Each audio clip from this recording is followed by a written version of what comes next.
So I definitely have to give you a trigger warning.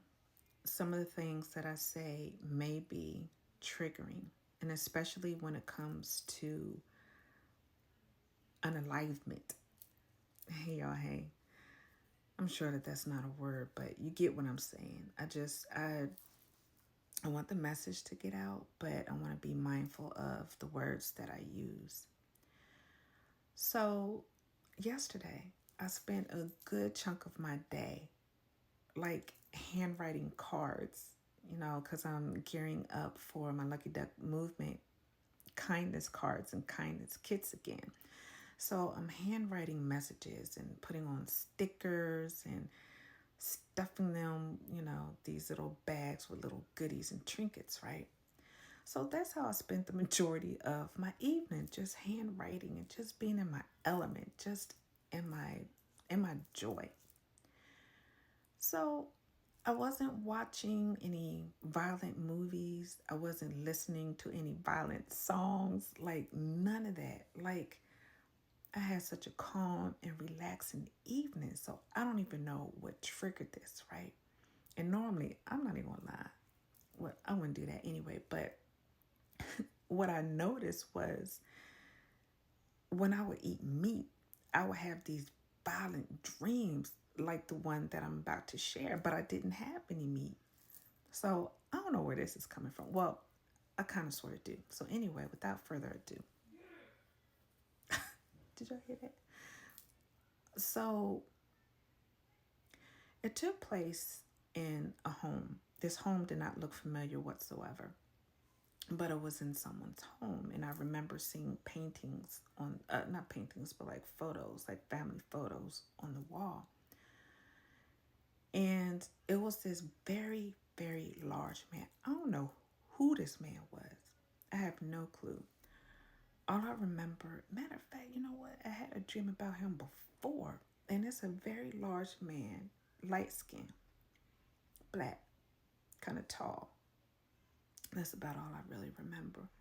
But I remember seeing him in a prior dream. At least I think it's the same man. I don't know. But anyway, so he was over there like beating up on other men. And I could hear it. I could hear him physically beating up other men. But then let's just say it turned very, very gruesome and very quickly. And it was like these other men were in the house. I don't even know how they got there. I have no clue. But he's taking care of them for me. And then it got to a part where I was about to be closed in with all of this chaos that's happening. And one of my daughters, I don't know if, I'm not sure why she was on one side and I was on the other, but I simply just said, let me in or open the door or something like that. So she let me in on her side, that it was the safe side. And I'm not sure why we were on opposite sides. And when she opened up the door to let me out, I noticed on the wall that there was this family portrait. The people in the portrait, I can't say who they were, but let's just say, I don't even know how to say it without saying it, but let's just say on this family portrait, there was splatter. And I remember seeing it. And then it basically cut scene and her and we were outside. And so, of course, I made my voice memo about it. I'll spare you the details or spare you the recording because I'm speaking it here. And then, of course, I asked ChatGPT, like, I don't even know what all this is about because, and like I said, I'm telling ChatGPT I didn't look at anything violent, wasn't listening to anything violent. I didn't eat meat, so I'm not sure what the problem is. Like, I'm not sure why I had this dream. And so basically, ChatGPT was saying that like the house could represent many things. And in this case, he felt, I call it ChatGPT, he felt like it was my subconscious mind. That what I saw was my mind in the very large man who was basically taking people out, taking men out, was like, oh, hold on. You know what's interesting is I paused that at 518.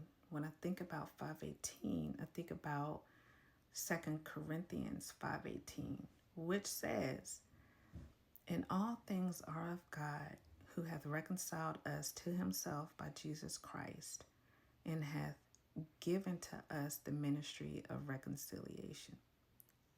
Huh.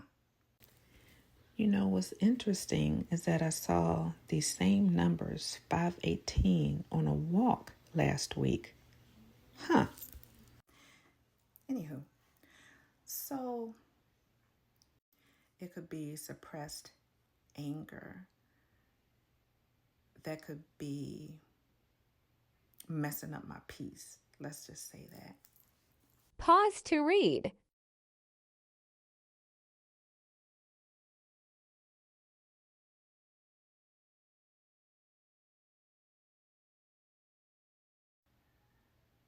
What I realized is that dreams sometimes could be an immediate message. Sometimes it could be like a metaphor.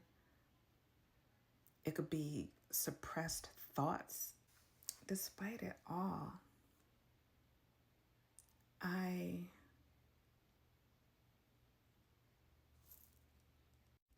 don't know where I was going with that, but just basically is to say, just pay attention to your dreams, because it could be telling you that you have some unresolved issue that you need to work through. Now, again, this was a little on the gruesome side, and it's like that was the best way y'all could have conveyed that message. I mean, I don't know. I don't know.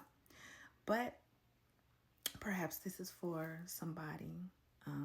Maybe you might be having some somewhat violent dreams, and maybe you just need a little bit of explanation as to what it could possibly be. But again, this is why I feel that it's very important that you keep a dream journal, so that you can document things, so you can process things. So you might have to address some things that typically you suppress. Maybe. Because y'all know, I keep saying, I'm just out here angel winging it.